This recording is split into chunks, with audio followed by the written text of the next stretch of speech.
হৈছে যে ডক্টৰ সীমাটো আমাৰ আপুনি এই যিমানটো এৰিয়া বৰ্তমান দেখিছে এই দলঙৰ য'ৰ পৰা কাম আৰম্ভ হৈছে এইফালে গোটেইখিনি আছে হয় নৈ কিনাৰলৈকে নৈ কিনাৰে কিনাৰে হয়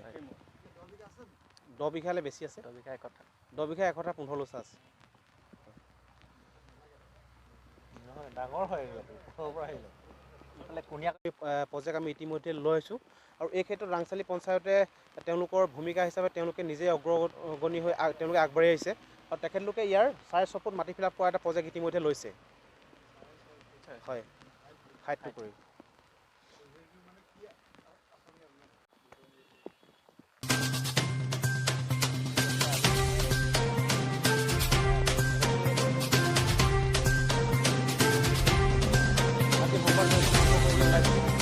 আমি এই সংবাদ মাধ্যমৰ জৰিয়তে আমি জনাব বিচাৰিছোঁ যে 2011 চনৰ পৰাই এক ভিতৰুৱা প্ৰচেষ্টাৰে ডক্টৰ ভূপেন হাজৰিকা